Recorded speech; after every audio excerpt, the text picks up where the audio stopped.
अब बात कर लेते हैं नेपाल की, जहां नई सरकार का शपथ ग्रहण समारोह कल होना है। कल शाम 4 बजे पुष्प कमल दहल प्रचंड नेपाल के सीएम पद की शपथ लेने जा रहे हैं।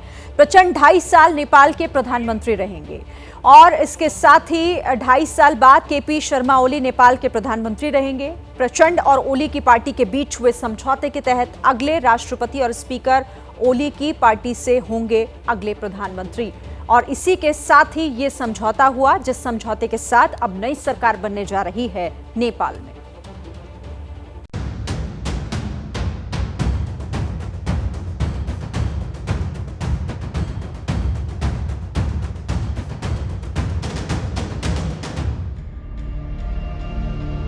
नेपाल में राष्ट्रपति की तरफ से तय की गई डेडलाइन खत्म होने से पहले ही कम्युनिस्ट पार्टी ऑफ नेपाल माओवादी सेंटर की मुखिया पुष्प कमल दहल प्रचंड राष्ट्रपति भवन पहुंचे और सरकार बनाने का दावा पेश किया।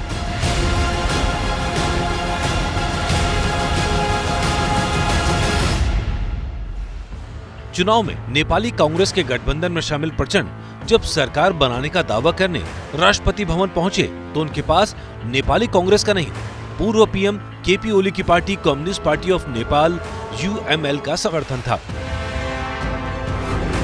नेपाल में 275 सीटों पर हुए चुनाव में नेपाली कांग्रेस को 89 सीटें मिली। केपी शर्मा ओली की पार्टी सीपीएन यूएमएल को 78 सीट मिली।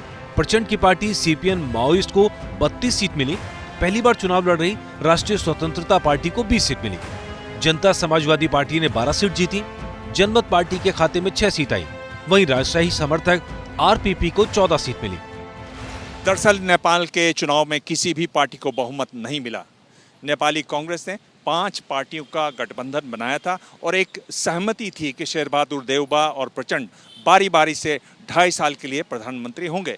चुनाव नतीजों के बाद 32 सीट वाली प्रचंड की पार्टी और प्रचंड ने कहा कि वो पहले 2.5 साल प्रधानमंत्री बनना चाहते हैं।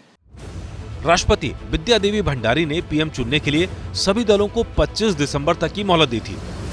आज आखिरी दिन शेर बहादुर देउबा और प्रचंड के बीच पीएम पद के लिए बातचीत होती रही और नेपाली कांग्रेस के नेता उम्मीद जताते रहे कि गठबंधन नहीं टूटेगा।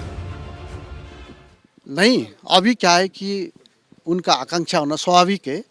इस बारे में छलफल हो रहा है और छलफल के माध्यम से हम एक सहमति में पहुंच जाएंगे। क्या आपको लगता है गठबंधन टूट सकता है? गठबंधन अभी का आवश्यकता है, गठबंधन टूटाना नहीं चाहिए।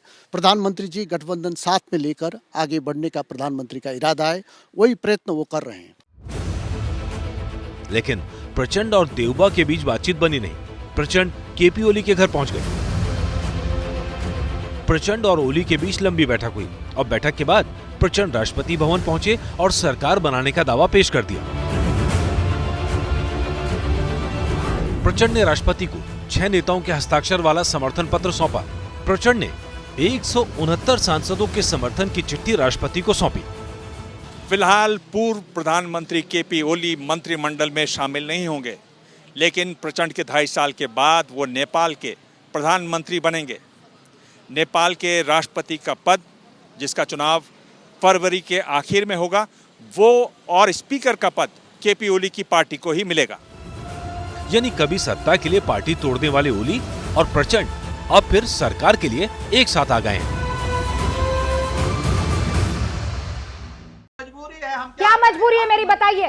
मैं अभी आपको बताती हूँ कि मैंने ओए होए होए होए नमकीन के चटकारे लेते हुए टकटकी मार के डिबेट शो को पॉज रिपीट कर करके देख रहे हैं जोगिंदर जी।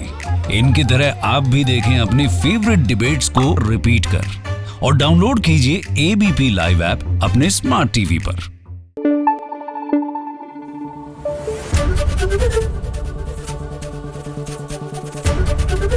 एबीपी न्यूज आपको रखे आगे।